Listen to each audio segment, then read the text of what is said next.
चलो थोड़ा सा बता ही देते हैं। हम ज़्यादा धार्मिक नहीं थे, न ही ज़्यादा प्रतिदिन मंदिर जाते थे, न ही कोई किसी का त्याग था, न ही पहले ज़्यादा कुछ अभिषेक पूजन करते थे, और न ही स्वाध्याय करते थे। जैसे आप लोग जीते हो ना, जैसे आज का यूथ जी रहा है, युवा वर्ग जी रहा है, लगभग वैसे ही थे। हम में और आप में कोई ज़्यादा अंतर नहीं था। तो सबसे पहले उनसे थोड़ा सा जुड़ाव हुआ, फिर विहार हो गया, मुक्तागिर गए आचार्य भगवान, तो पहली बार घर छोड़ करके उनके दर्शन करने के लिए गए। तब मन में कुछ कुछ भाव आने लगा, ऐसा भाव आने लगा कि जीवन तो इन्हीं का अच्छा है, साधुओं का ही अच्छा है। एक विचार आता था, अपन पढ़ाई कर रहे हैं, उस समय शायद हम 12th में ही होंगे, विचार आता था अपन पढ़ाई कर रहे हैं, पढ़ाई कर लेंगे, डिग्री मिल जाएगी, फिर क्या होगा। सब लोग करते हैं, सब लोग कमा लेते हैं, लेकिन हर कोई बड़ा परेशान सा, दुखी सा रहता है। ये विचार औंधता तो था, लेकिन विचार आया चला गया। बस उनके दर्शन करने के लिए, संघ के दर्शन करने के लिए मुक्तागिर गए। बड़ी कहानी बड़ी अजीब प्रकार की है। पेरेंट्स थे, कुछ रिलेटिव्स थे, ढूंढते ढूंढते वहां तक पहुंच गए। जैसे ही हम मिल गए, सबने समझाना शुरू किया। समझा करके, वैसे तो हम वापस ही जा रहे थे उन्होंने बहुत समझाया, समझा करके वो घर लेकर के गए गाड़ी से। रोना धोना, समझाना, ऐसा होता है क्या, वैसा होता है, इमोशनल ब्लैकमेलिंग होता है ना। अपना भी कर्तव्य होता है कि नहीं, माता पिता ने जन्म दिया है, इतनी पढ़ाई की है, इतनी पढ़ाया लिखाया है, कोई कर्तव्य नहीं होता है कि उनकी भी सेवा करनी चाहिए, उनका भी ध्यान रखना चाहिए। अभी कुछ नहीं जाना, अभी कुछ नहीं करना, अपना व्रत, अपने को इस मार्ग में जाना ही नहीं है इस मार्ग में आगे नहीं बढ़ना। सबसे बड़ी बात, धर्म ही करना है तो घर में रहकर धर्म नहीं होता है क्या। और देख लो आज के हाल देखो, फलाने महाराज जी आए थे, चौका लगाने वाला कोई नहीं था। ये तो आचार्य श्री है, बस पूछती दुनिया उनको, बाकी को कोई पूछती नहीं है। उस समय नागपुर में भी एक संघ आए थे, कुछ मुनि महाराज आए थे, तो बोल बोल के चौका लगता था। कोई विहार कराने वाला नहीं मिलता है। हाँ, ऐसी परिस्थिति हो जाती है। ये देखने में बहुत अच्छा लग रहा है, जब इस मार्ग में बढ़ा जाता है कितनी कठिनाइयां आती हैं, पता है कि नहीं कुछ कोई पूछेगा नहीं, कोई आहार दान नहीं देगा, समाज वाली आएंगी नहीं। कैसा जीवन है, धर्म ही करना है ना। धर्म घर में रहकर धर्म नहीं होता क्या। खूब अच्छे से धर्म करो, भले ही शादी नहीं करो कुछ साल तक, घर में रखे, जो करना घर में रखे करो, और कुछ नहीं करना, धर्म ही करना है। तो धर्म यहां भी होता है, चाहे वहां रहो चाहे वहां यहां रहो, बात क्या है, क्या अंतर होता है। और पंचम काल में और आज के काल में तो ये सब मुनि महाराज ने देख लिया, वो भी चौके चूल्हे में लगे रहते हैं, आहार की अपनी व्यवस्था बनवाने में लगे रहते हैं, वो भी दान रसीद कट्टा कटवाने में रहते हैं, वैराग्य कुछ होता ही नहीं है। खूब सारे उदाहरण आ गए सामने। फलाने संघ के वो मुनि महाराज को उठा करके देख लो, फलाने संघ के उस त्यागी व्रती को देख लो, काय का वैराग्य है उनका, कौन सा वैराग्य है। इससे तो चाहता घर के, अपन घर में ज्यादा अच्छे हैं, अपने पैरों पे खड़े हैं, स्वाश्रित हैं, किसी से याचना नहीं करना है। और मार्ग बड़ा कठिन है। चौथे काल की बात अलग थी, वहां तो पूरे की पूरी समाज, पूरे के पूरे गांव के गांव, राज्य के राज्य जैन धर्मी होते थे। आज की स्थिति देखो, बड़े अच्छे से यही समझाया जाता था। कौन कौन से उदाहरण लाए जा जाते थे, फलाने महाराज जी ने पीछे छोड़ दी बड़ा कठिन है, फलाना वहां भटक रहा है, दीक्षा लेकर के वो क्या कर रहे हैं देखो। यानी जितने भी शिथिलाचारी सब सामने रख दिए गए। मन तो डावाडोल होगा कि नहीं। कठिन भी मार्ग है और कठिनता के साथ साथ ऐसी भी स्थिति है। तो यह तरीका अपनाया गया, बिल्कुल समझाने का तरीका तो बिल्कुल सही था कि नहीं सही था। आप भी अपने बच्चे को रोकने के लिए क्या करोगे, यही करोगे और क्या करोगे? ऐसे ही बोलते हैं कि नहीं? हाँ, तो सब माता पिता ने बिल्कुल ऐसा ही समझाया, बहुत अच्छे से ऐसा ही समझाया। उन्होंने ये नहीं कहा रुक जाओ, देखना दूसरा ढंग कैसा, देख लो वो ये कर रहे हैं, ये वो कर रहे हैं, उनको कितनी परेशानी झेलना पड़ रही, कोई विहार कराने वाला नहीं, कोई आहार कराने वाला नहीं, बीमार हो जाए तो कोई संभालने वाला नहीं है, कोई पूछ परख करने वाला नहीं है। क्या है संसार में, क्या लगा है? देखो उनको कितने संकलेश होते रहते हो मुनिराज को, वो उसी की चर्चा करते रहते हैं, आहार पानी की चर्चा करते रहते हैं, विहार कौन कराएगा उसी चिंता में घुले। वो धर्मदान ही नहीं चल रहा, वो तो आर ध्यान चल रहा है। बोले इससे अच्छा यहाँ रहो, बढ़िया धर्म ध्यान करो, घर पे रखे करो, टेंशन फ्री रहोगे, जितना धर्म करना है, जैसा करना वैसा रहो, फर्स्ट क्लास। समझाया तो पूरा। पेरेंट्स तो चाहते ही हैं कि बेटा रुके रहे, और रोकने के लिए वो सभी प्रकार के हथकंडे अपनाते हैं। अब आप उसे कुंडली निकली थी कि नहीं, ऐसा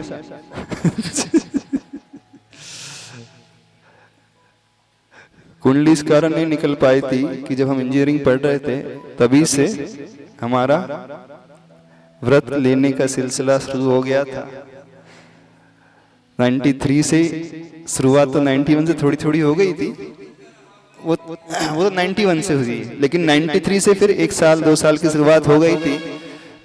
तो समझ में तो उन्होंने भी कुछ कुछ आने लगा था। फिर 96 में आजीवन व्रत हो गया।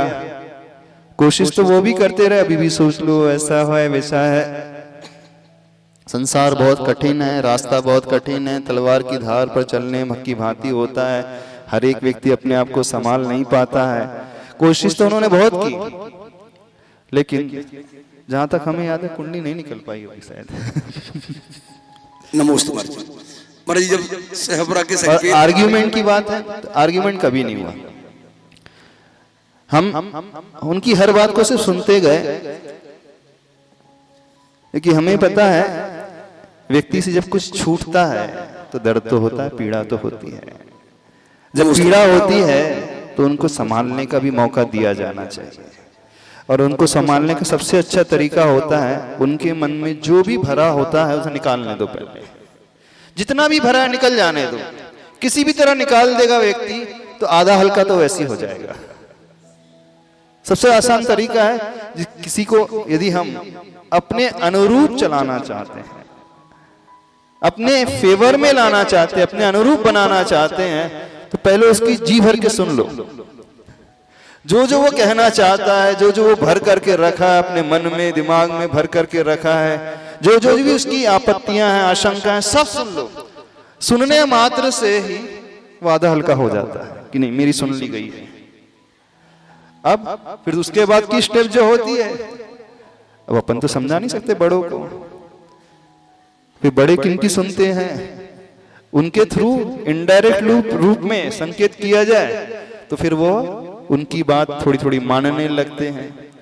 तो समय सागर महाराज जी के पास पेरेंट्स भी जाने लगे थे। अब समझाने का काम हमारा बिल्कुल नहीं था, समझाने का काम पूज्यवर समय सागर महाराज जी का था। तो वो हमेशा उन्हें टैकल करते रहते थे, गाइड करते रहते थे, समझाते रहते थे कैसा है, ऐसा है, वैसा है। तो महाराज जी की बड़ी कला है, तो उनके पास जाकर के बहुत कुछ संतुष्टि तो उन्हें होते चले गई थी, और धीरे धीरे परिणाम हुआ कि फिर समझ लेते हैं भैया वैसे भी बाहर ही रहना है, घर में तो रहेगा नहीं, साथ में तो रहेगा नहीं। हाँ, अब जो है सो है, कर्म का उदय है, स्वीकार कर लो। तो व्यक्ति स्वीकार कर ही लेता है। माता पिता कब तक रोएंगे? मान लो आपका बेटा निकल जाए, कब तक रोगे आप? थोड़े दिन तक रोगे, और क्या, कुछ ही दिन तक का वियोग होता है, बस दर्द होता है, पीड़ा होती है। उसके बाद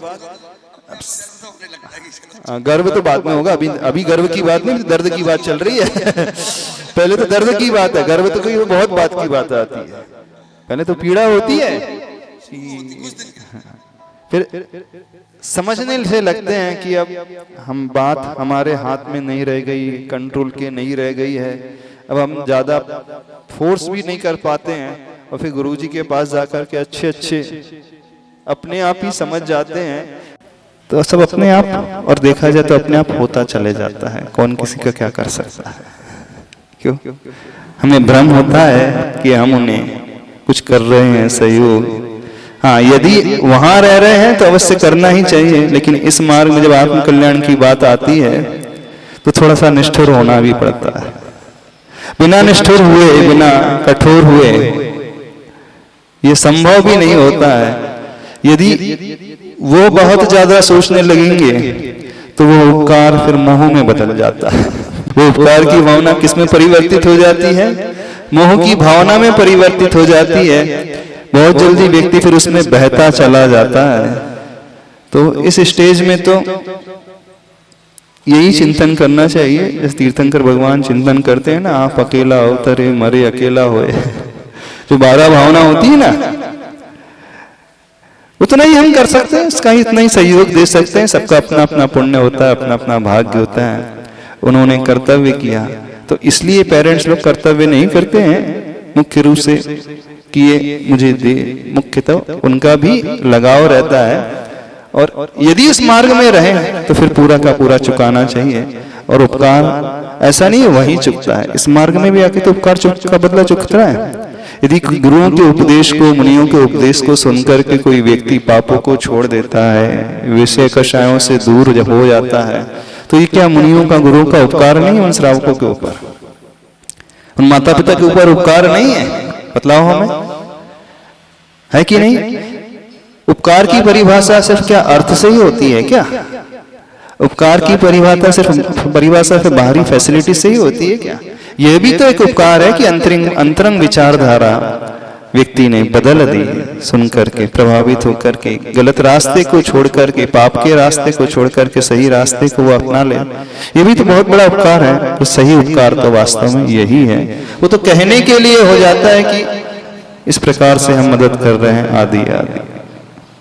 कमाना, खाना, पीना, उठना, ऐश आराम, इसको आप मानते हैं वस्तुतः है। जब जीवन समापन की ओर चला जाए कि हे भगवान हमने क्या किया, खाली हाथ से आए और खाली हाथ ही जाना है क्या? भरे हाथ नहीं है तो कम से कम भगवान को हाथ तो जोड़ दो, लेकिन ये हाथ खुले न रखो। अब हमें कुछ नहीं चाहिए, ये भाव हर एक व्यक्ति के जीवन में घटित नहीं होते। गुरुदेव कहते हैं कि एक बार जीवन में, मात्र एक बार, घर के अंदर 20 साल के बच्चे या 20 साल की बच्ची को माता पिता एक बार खुद बैठाएं, डाइनिंग हॉल में बैठाओ, अपने बच्चे के सिर पर हाथ फेरो और 20 साल 50 साल से जो संयम का उपदेश सुनकर के आए हो और असंयम की आराधना को छोड़ नहीं पाए हो, एक बार अपने बच्चे से जरूर बोलो, बेटा मैंने 50 साल की जिंदगी गृहस्थ में रह करके देख ली, कुछ हाथ नहीं आया, खूब निचोड़ने की कोशिश करी, कुछ निकला नहीं, संसार में कुछ मिला नहीं। 2 मार्ग हैं, या तो एक मोक्ष का है, गृहस्थ का है। गृहस्थी का मार्ग तुम्हारे बाप ने देख लिया, गृहस्थी का मार्ग तुम्हारी मां ने देख लिया। अब तुमसे निवेदन करते हैं कि तुम मोक्ष का देख लो, गृहस्थी में कोई सुख नहीं। क्यों जीना, किसके साथ जीना? इधर जीना ही जीना कह रहे हैं आप, इधर मरण भी लगा हुआ है, जनवाणी कह रही है। सुनो, यहाँ जीना ही जीना नहीं है, यहाँ मरण भी लगा हुआ है, और उस मरण को सार्थक बनाने वाले भी कुछ हैं, और कुछ जो है इस प्रकार के जीवन को नहीं चाहते हैं, वो आप लोगों के पंक्ति में या लाइन में शामिल नहीं होना चाहिए। यह सब गुरु कभी कभी कह देते हैं, और गुरुवाणी जो भरी है, अनेक ग्रंथ लिखे गए, उनमें सब ये मिलता है।